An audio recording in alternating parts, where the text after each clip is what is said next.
Hi guys, and welcome to my Biohacking Society channel. Here you're gonna get free information of real life experiences. I personally am a nutritionist and I do have a really good knowledge of human body. I worked in the medical field for 17 years. I have a master's in public health, excuse me. So today I wanted to talk to you about all these different diets that people are doing. Which one is the best one? Is it the keto diet? Is it the vegan diet?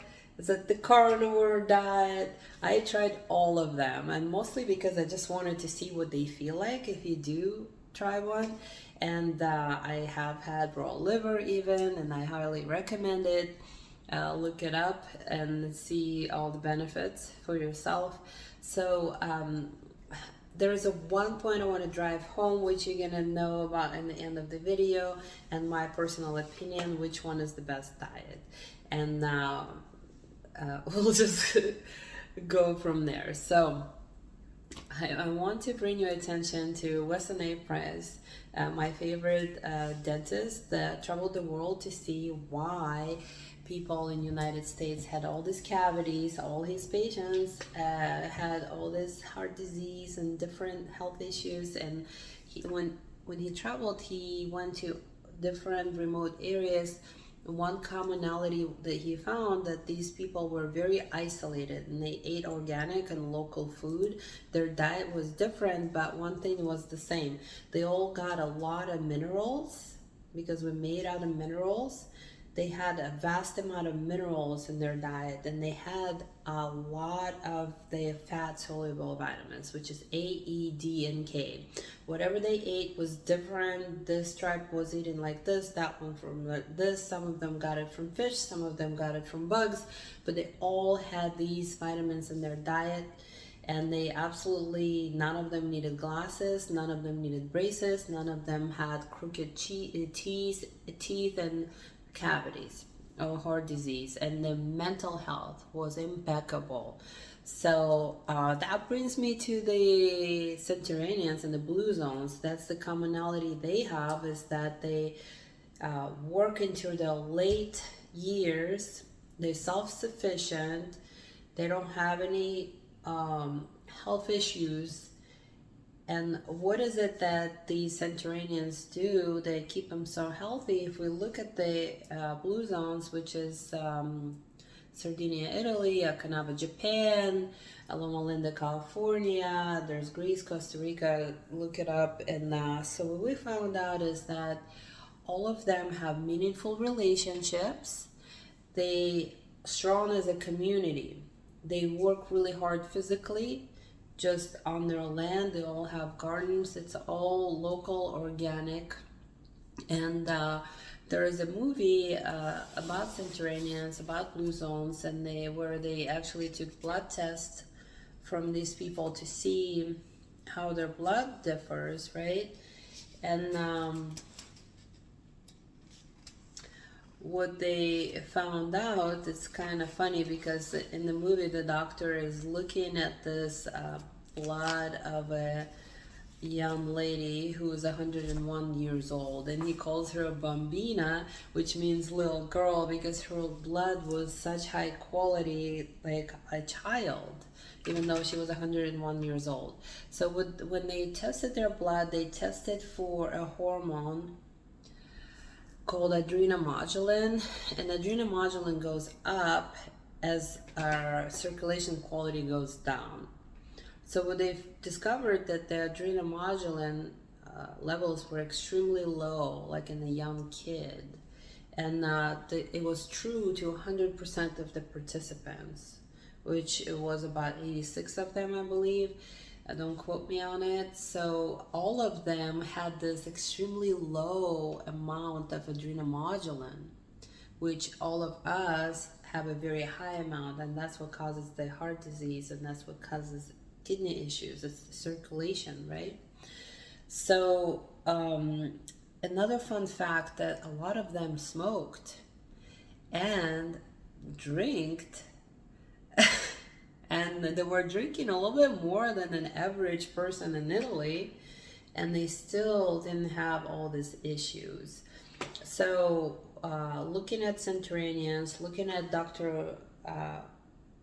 Weston A. Price studies, and looking at the tribes that would, for example, if we take the, let's say, Maasai tribe, what they're known for is how robust they are. Their average height is 6.25 feet. They're very tall. They jump super high.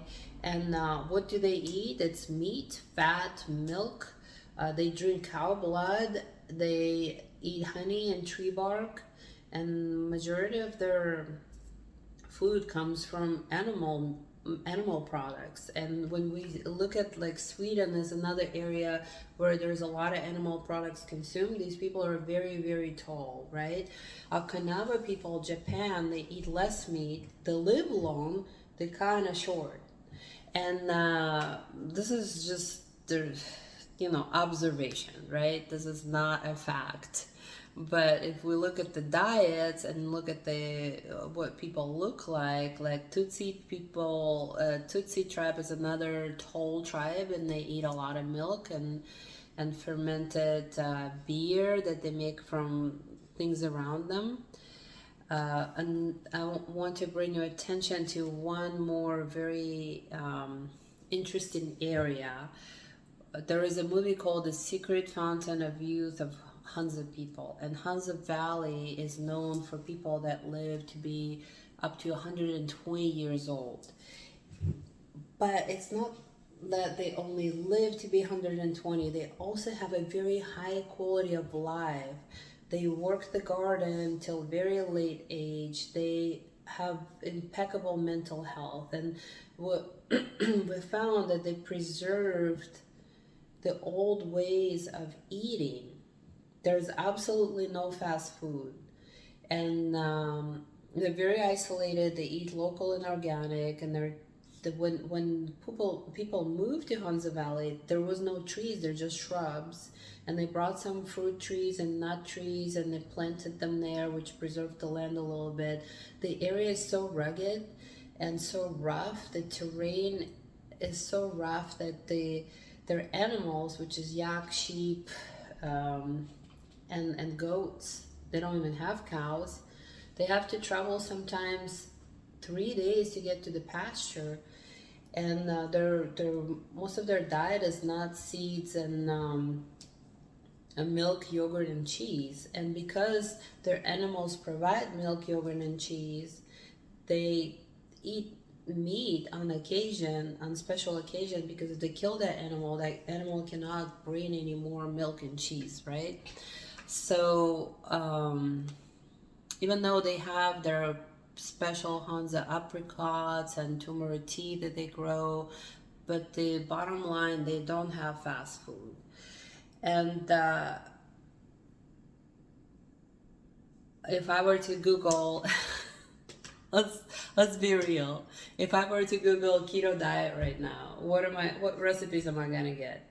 Keto cake, keto cookies, keto bread, right? Because we want to replicate all these bad foods in it's a healthier version, and I personally eat them, but don't rely on them, okay? Just eat them once in a while if you really want to be bad. This should be your cheat day, is the keto cake, right? The keto cake should not be part of your diet.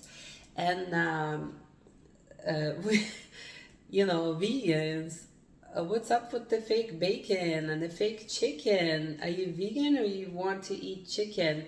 And so I welcome all the vegan comments. I feel very strongly about vegan not being sustainable type of diet, and it's not good for environment. And please bring on the fire. I would love to argue with you. And I will leave you with that. So the bottom line,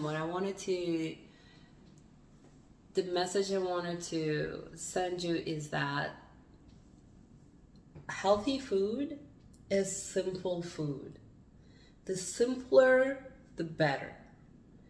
It is walking in the woods and getting some kind of berries, right? It is simple egg with cooked on butter. It's a piece of meat cooked on butter. It's something you throw in the crock pot. There's no chemicals. There's no well, and I do want to bring one more thing, which is very important. And with hundreds of people, they do have water really rich in minerals, silica minerals. And what Weston A. Price found is that all these nations, all these people that were extremely healthy mentally, physically, they all had food very high in minerals and very high in these four vitamins, which is A, D, E, and K. Vegans, A, D, E, and K. There is no fat soluble vitamins in the plant, unfortunately. There's very tiny amounts of, there's minerals obviously, but if you mineralize your body, you will improve your sleep, you will improve your hormones. We are made out of minerals.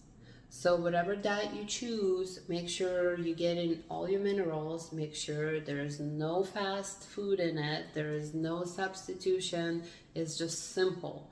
And the quality of ingredients, obviously, if it's meat, it has to be grass-fed organic. If it's eggs, it has to be pasture-raised organic, and so on and so forth. Local, organic, high quality, and absolutely simple. There's no complications.